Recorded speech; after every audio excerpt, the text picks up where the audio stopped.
कालिंदी ने मुझे बता दिया था कि तुम किन परिस्थितियों में यहाँ रह रही हो, लेकिन मैं परेशान नहीं था। मुझे पूरा विश्वास था कि मेरी बेटी हार नहीं मानेगी। परिस्थितियां जैसी भी हों, लोग यहाँ अच्छे हैं। और यहाँ आकर तो मुझे विश्वास ही नहीं हो रहा है कि यहाँ का माहौल कैसे बदल गया है। मुझे विश्वास नहीं हो रहा है कि ये वही लोग हैं जिन्हें मैं कभी मिला था। लोग तो अच्छे ही है बाबा,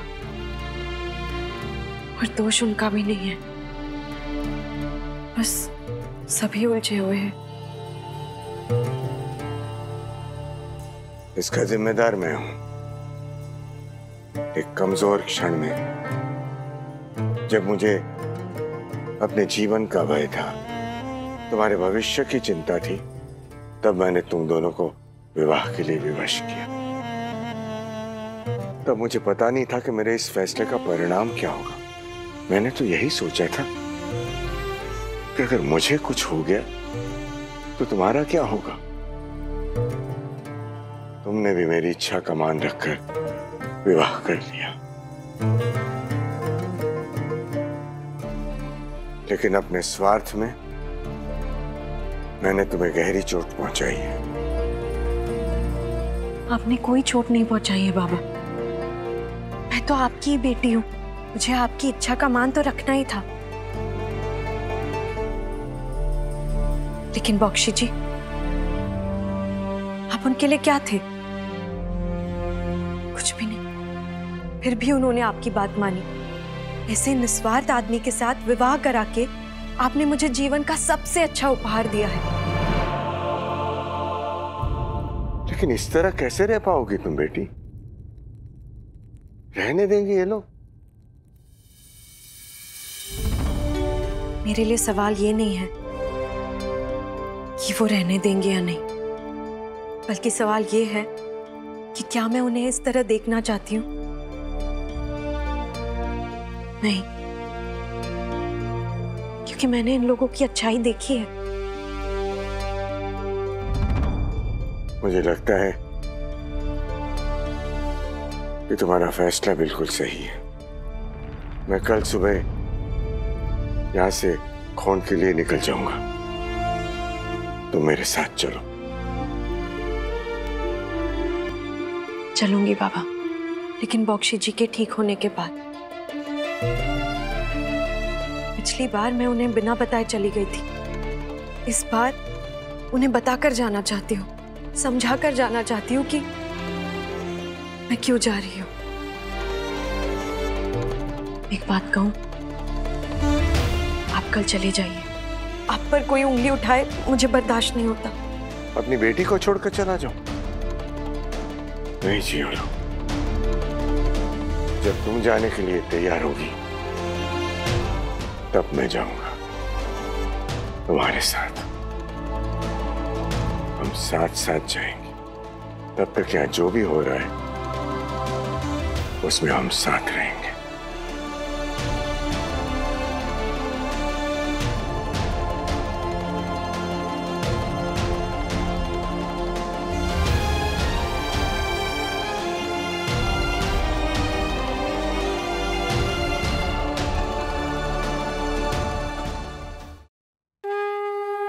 ऐसा लग रहा है जैसे एक धूल भरी आंधी से गुजर रही। आंखें खोलने की कोशिश कर रही हूं पर कुछ नजर नहीं आ रहा है। ये आंधी थम जाए, मैं जानती हूं, लेकिन जब धूल हटेगी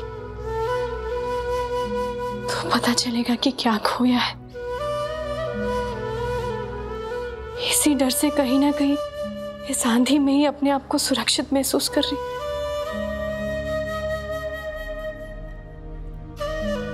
जब भी कोई संकट आया, मैंने सब कुछ आप पर ही छोड़ा है।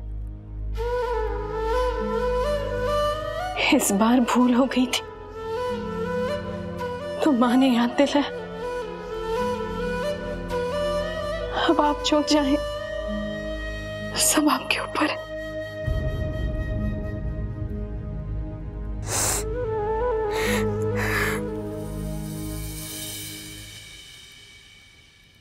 राधा, जाओ जगबंधु के पास बैठो। मैंने उसके घाव को लेप लगा दिया है। उसे अच्छे विचारों की शक्ति दो और कुछ मत सोचो, वो जल्द ठीक हो जाएगा। और वैसे भी खतरा टल गया है, वैद्य जी ने बताया ना। अच्छा हुआ राजकुमारी कल्याणी उसके साथ थी, वरना क्या अनर्थ हो जाता, इसकी कल्पना भी नहीं करना चाहती मैं। चलो।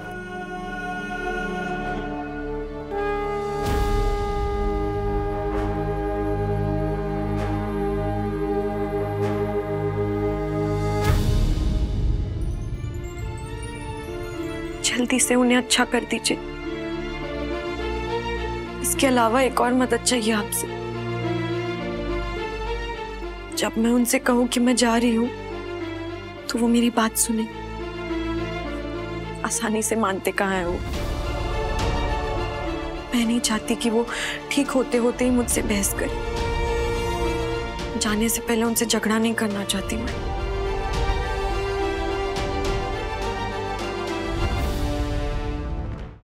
कभी कोई भी बात आपके आमने सामने कहने से झिझक नहीं हुई है मुझे।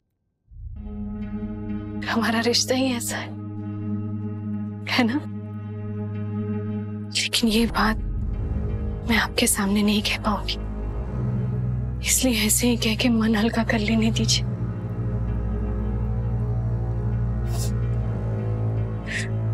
मैं जानती हूँ कि आप मुझसे नाराज हैं, मेरी वजह से दुखी हैं आप, लेकिन ऐसा बिल्कुल नहीं है कि आपके दिए हुए वचन का निर्वाह करना मैं अपना धर्म नहीं समझती। कल्याणी की रक्षा और संरक्षण के वचन की वजह से पहली बार मैं असुरक्षित हुई हूँ। एक डर सा लगने लगा है मुझे, जबकि मैं जानती हूँ कि मैं आपको कभी खो नहीं सकती। इसलिए इस डर को समझ नहीं पा रही हूँ मैं। इसलिए मैंने भी चाहा कि कल्याणी को यहाँ से चले जाना चाहिए, क्योंकि मैंने देखा कि मैं बदल रही हूँ। मैं वो बनती जा रही हूँ जो मैं कभी बनना नहीं चाहती थी। वो सोचने लगी हूँ जो मैं कभी सोचना नहीं चाहती थी।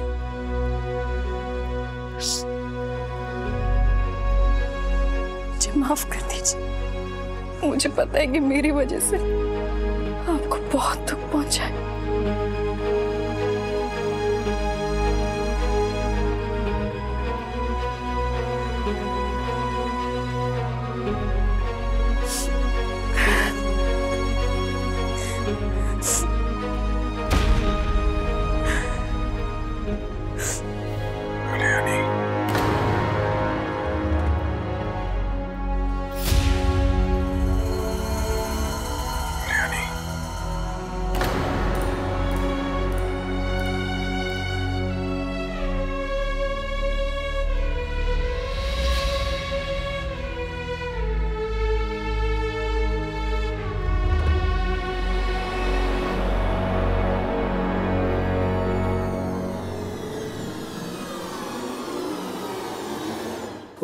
वापस आ गई।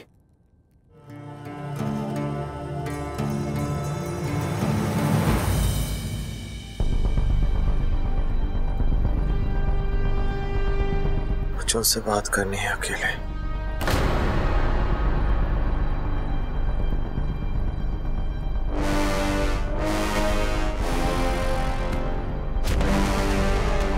कर लीजिएगा, पहले पूरी तरह से ठीक तो हो जाइए।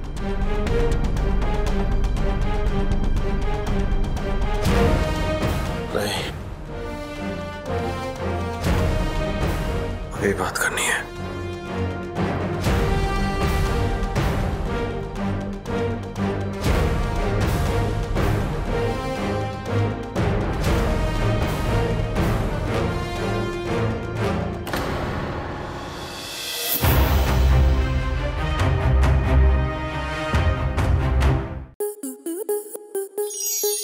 स्टार प्लस के ऐसे ही और बेहतरीन लम्हे देखने के लिए सब्सक्राइब करें हमारे YouTube चैनल को।